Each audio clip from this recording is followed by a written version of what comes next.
നമസ്കാരം. പ്രധാന വാർത്തകൾ. ആശാ സമരം 1.5 മാസത്തിലേക്ക്. നിരാഹാര സമരം തുടരുന്നു. ഓണറേറിയം വർദ്ധിപ്പിക്കുക, വിരമിക്കലാനുകൂല്യം നൽകുക തുടങ്ങിയ ആവശ്യങ്ങൾ ഉന്നയിച്ച് സെക്രട്ടേറിയറ്റിന് മുന്നിൽ ആശാ വർക്കർമാർ നടത്തുന്ന സമരം 1.5 മാസത്തിലേക്ക്. സമരത്തിന്റെ 3ാം ഘട്ടമായി ആരംഭിച്ച നിരാഹാര സമരം തുടരുകയാണ്. Kerala Asha health workers association സംസ്ഥാന general secretary M Bindu, Shailaja, Thankamani എന്നിവരാണ് നിരാഹാരമിരിക്കുന്നത്. ആശാ വർക്കർമാർ നടത്തുന്ന സമരത്തിന് പിന്തുണ പ്രഖ്യാപിച്ച് കേരള സംസ്ഥാന ജനകീയ പ്രതിരോധ സമിതി സംഘടിപ്പിക്കുന്ന ജനസഭ ഇന്ന് സമരവേദിയിൽ നടക്കും. സാഹിത്യ, സാമൂഹ്യ, കലാ, സാംസ്കാരിക, നിയമരംഗങ്ങളിലെ പ്രമുഖരും പൊതുജനങ്ങളും ജനസഭയുടെ ഭാഗമാകും. സാഹിത്യ academy chairman Sachidanandan Mash, Teesta Setalvad, Kalpetta Narayanan, B Rajeevan, Joy Mathew, doctor M B Mathai, CR Neelakantan, Sreedhar Radhakrishnan, George Mullakkara തുടങ്ങിയ അനേകം വ്യക്തിത്വങ്ങൾ ജനസഭയിൽ അണിചേരും. ഏറ്റുമാനൂരിൽ അമ്മയും മക്കളും ആത്മഹത്യ ചെയ്ത കേസ്. ഭർത്താവിന്റെ ജാമ്യാപേക്ഷ ഇന്ന് വീണ്ടും പരിഗണിക്കും. കോട്ടയം ജില്ലാ സെഷൻസ് കോടതിയാണ് ഹർജി പരിഗണിക്കുന്നത്.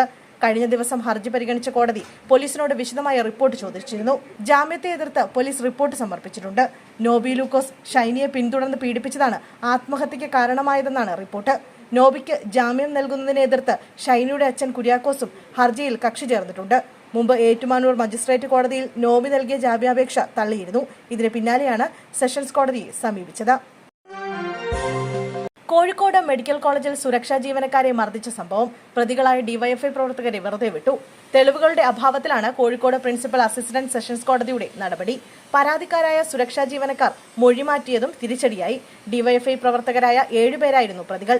2022 കേസിനാസ്പദമായ സംഭവം നടന്നത്.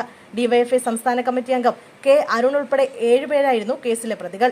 സന്ദർശനത്തിനെത്തിയ ആളുകളെ തടഞ്ഞതിനെ തുടർന്നാണ് സുരക്ഷാ ജീവനക്കാരെ ഡിവൈഎഫ്ഐ പ്രവർത്തകർ മർദ്ദിച്ചത്.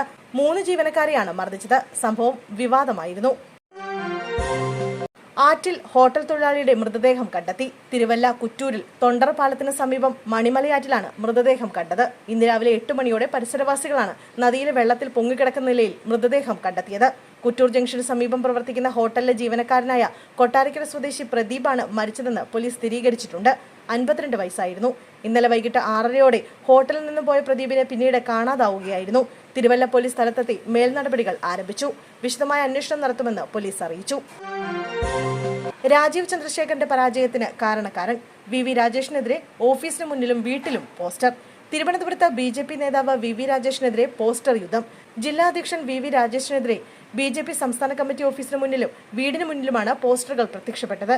രാജീവ് ചന്ദ്രശേഖരന്റെ തെരഞ്ഞെടുപ്പ് പരാജയത്തിന്റെ ഉത്തരവാദി VV രാജേഷാണെന്നാണ് പോസ്റ്ററുകളിൽ ആരോപിക്കുന്നത്. കൂടാതെ അനധികൃത സ്വത്ത് സമ്പാദനം അന്വേഷിക്കണമെന്നും പാർട്ടിയിൽ നിന്നും പുറത്താക്കണമെന്നും പോസ്റ്ററുകളിൽ ആവശ്യപ്പെടുന്നുണ്ട്. തിരുവനന്തപുരത്തെ BJP സംസ്ഥാന കമ്മിറ്റി ഓഫീസിന് സമീപമാണ് പോസ്റ്ററുകൾ പ്രത്യക്ഷപ്പെട്ടത്. BJP പ്രതികരണ വേദിയുടെ പേരിലാണ് പോസ്റ്റർ പതിച്ചിരിക്കുന്നത്.